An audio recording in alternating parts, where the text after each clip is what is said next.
ביום הזיכרון הלאומי זוכר עם ישראל כולו בלב אחד את רובו ומביע את רגשותיו לבניו ולבנותיו שמסרו נפשם להשגת עצמאות המדינה ולהבטחת קיומה.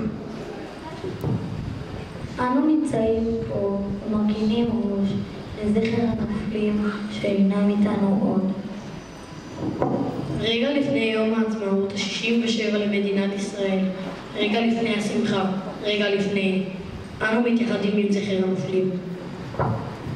להנפה ולהורדת הדגל לחצי התורן הקהל מתבקש לעבור לדום.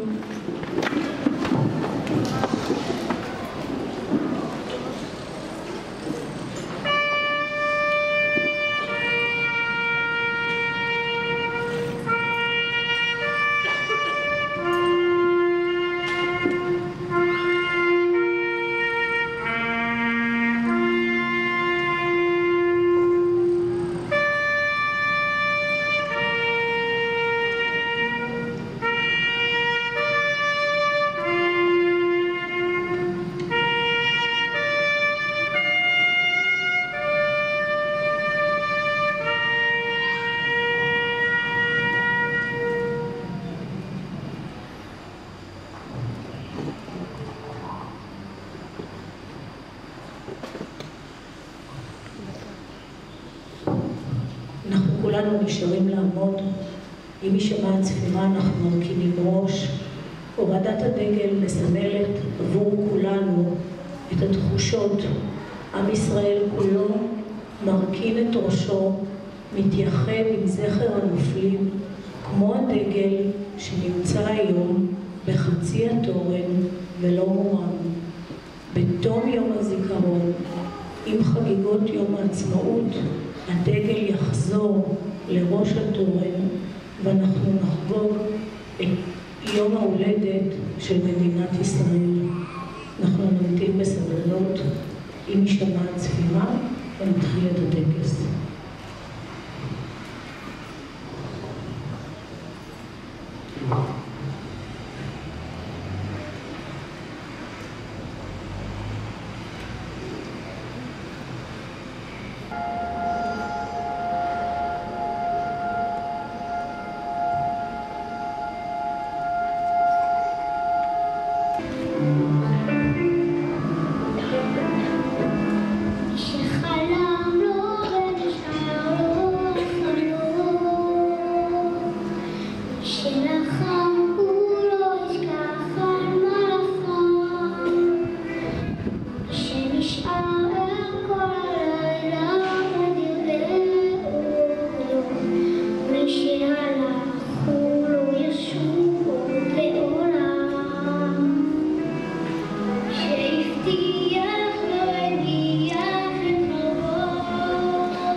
אבלה האומה כולה על בניה. מסדר הנופלים מאת חיים חפר. הם באים מן ההרים, מן השפלה, מן המדבר. הם באים עם שמות, פנים, עיניים, ומתייצבים מן המסדר. הם באים אל המסדר חזקים ושזופים. הם יוצאים מתוך המטוסים המרוסקים ומן הטנקים השרופים. הם קמים מאחורי הסלעים, מעבר לדיונות ומתוך תעלות הקשר. גיבורים כאריות, עזים כנמרים וקלים כנשר. והם עוברים אחד אחד בין שתי שורות של מלאכים המאכילים אותם סוכריות ועונדים על צווארם פרחים, ואני מביט בהם והם כולם שמחים. ואז פתאום שומעים הם קולות מוכרים, בוכים, והם מביטים הביתה אל אמא ואבא, אל אנשים הילדים והאחים, ופניהם דוממות והם עומדים נבוכים, ואז מישהו מהר לוחש.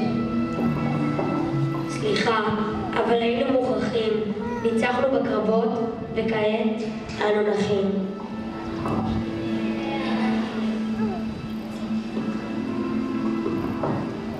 וככה הם עומדים, והאור על פניהם, ורק אדוני ורק השם לבדו עובר ביניהם. וכשנמות בעיניו הוא מנשק את פצעיהם, והוא אומר בקול רוטט למלאכים הלבנים, אלה הפנים שלי, אלה הפנים.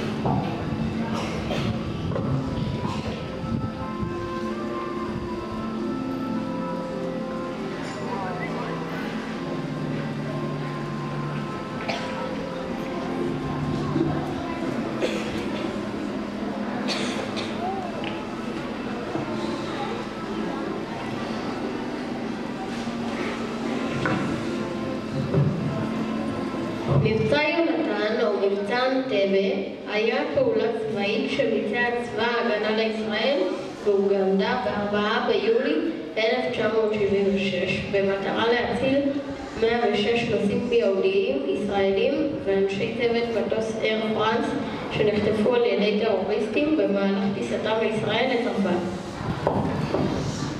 למרות התבצרותם של החושבים במדינה עוינת, המבצע הוכתר בהצלחה וכמעט כל החטופים חולצו בשלום. במהלך המבצע נהרג מפקד סיירת מטכ"ל שהיה מפקד כוח הפריצה במבצע, יונתן נתניהו, ובעקבות זאת נקרא המבצע על שמו. כינויו הצבאי של המבצע היה כדור הרעם.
והשיל את ראשו על ראשה המטוס. הוא היה מאושר. סוף סוף הוא נוסע עם בני משפחתו לטיול בארצות הברית. חבריו גידו בו כי היה טיול יפה הצפוי לו. המטוס המריא והטיסה הייתה חלקה ונעימה, ואז לפתע הכל השתנה. מהומה פרצה במטוס, מחבלים ערבים וגרמנים השתלטו על הקברניט. הם הכריחו אותו לשנות את יעד הטיסה ולטוס לארץ לא נודעת. ומאותו הרגע ובמשך 7 הימים הבאים רשם בני במחברת החוויות שהכין לטיול כל מה שעבר עליו באותם הימים. ה-27/6/1976, יום ראשון. חטיפה? על מה מדברים פה בכלל?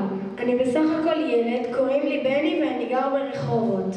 בפעם הראשונה אני יוצא מהארץ. אמא, אבא, מה רוצים מאיתנו? מי הם המחבלים שחוטפים את המטוס שלנו? ולאן? רק שלא יפרידו בינינו. אני מפחד, כל כך מפחד. אמא נתנה לי גלולת הרגעה. הסתרדתי על רצפת המטוס לכל כך הרבה שעות טיסה. עיניי נעצמות, מסביב מתח ודאגה. אני לא יכול יותר. קשה לי לחשוב על הגורל הצפוי לנו. אני נרדם עצוב ומיואש. 28/6/1976, יום שני, שדה תעופה אנטבה.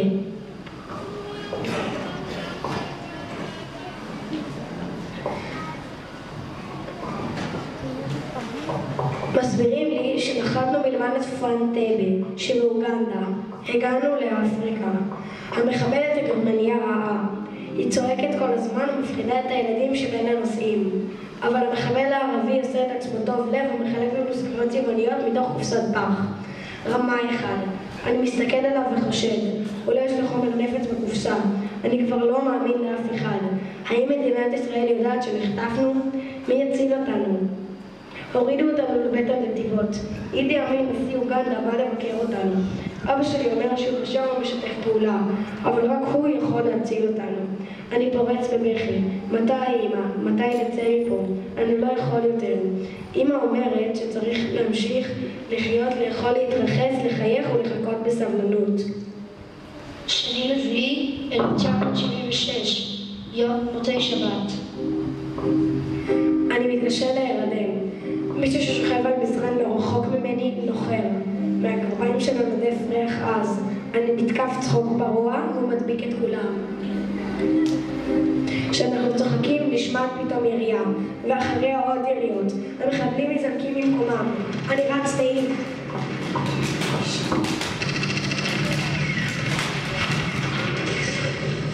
מסביב אש תופת ופיצוציות.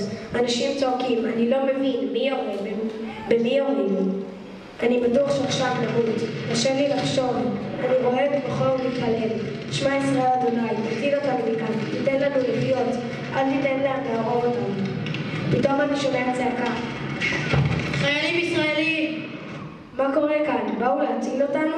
חייל אמר בעברית. חבר'ה, אתם בסדר? באנו לקחת אתכם הביתה. בחוץ מחכה לכם מטוס. נעלו מהר לעיניים ובאו אחריי. עכשיו אני ממש בוכה. בוכה משמחה. זהו, הרגו את המחבלים. אנחנו חופשיים. קמנו והלכנו. בחוץ, בפתח בית הנתיבות, ראיתי חייל שלנו שוכב על הרצפה. פצוע קשה. האנשים היו עמומים. הם הלכו עטופים בסליחות. הרגליים שלי רעדו, אבל רצתי. כשעלינו למטוס, אמא התעלפה. חייל הגיש למים ולילדים חילק סוכריות. כולם הגיעו. הם היו חיוויים. שאלו את המנוקות של החיילים הפצועים שבאו בישראל להציל אותנו, נמנו קורות גנאי. היה לי עצוב. סיפרו לנו שלבחור ששכב פצוע על הרצפה קראו יוני. הוא היה מפקד פעולת החילוץ והסיפור שלנו. חייל אוגנדי ירה בו. כשהמטוס הרש בקרב, מת יוני בידיו של הרופא. ראיתי את החברים שלו בוכים. לא יכולתי לסמוך על השחרור. עשיתי את הפנים שלי בשתי כפות ידיים. הייתי מבולבל.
בואו נאמין בעולם טוב יותר, שאפשר לחיות בו יחד.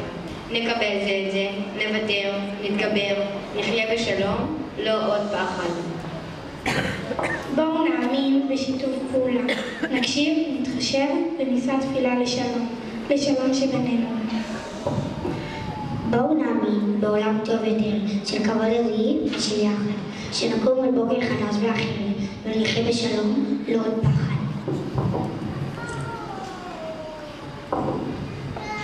בואו נאמין כי ביני לביני וביני לבין כל השאר צריך להקשיב לקול הפנימי למה שחשוב להם. בואו נאמין בקירוב לבבות, שהאושר נמצא בידינו. יש מקום לכולם ונמשיך לקוות שהטוב הוא כבר כאן ואצלנו. במרחק שתי תקוות מן הקרב חזיתי שלום. צעד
שורה פנימית, אחורה, למעגלים, קדימה, צעד.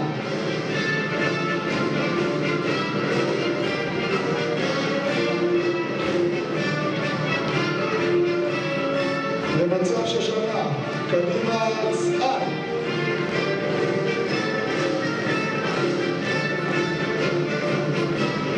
הצידה, קדימה, צעד.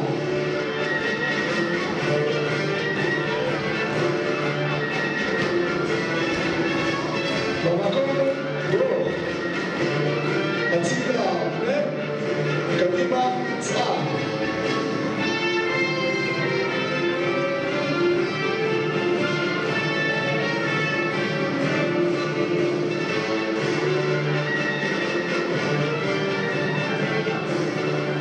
שתיתי מים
שתלמידים כל כך צעירים מחזיקים טקס של יום הזיכרון.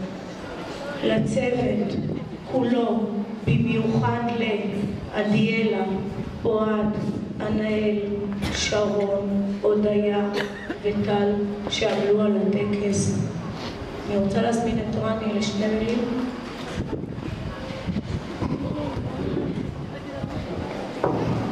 ילדים וילדות יקרים, אני בטוח שאתם שואלים את עצמכם בלב עמוק בפנים, מה זה כל כך מיוחד ביום הזה? הרי למה ההורים, המבוגרים, פתאום עצובים יותר? פתאום הראש קצת יורד למטה, אולי אמא ואבא מזילים פנימה, ופתאום בערב בבת אחת שמחים וקוראים מאושר ומאושרים. חשבתי על תשובה שיכולה להיות לכם. מה המיוחד ביום הזה? זה היום בשנה שהופך את כולנו, אתכם ואותנו, לישראלים אמיתיים. ולמה זה הופך אותנו לישראלים? כאן אני אענה לכם תשובה שאתם לא אוהבים לשמוע. ככה.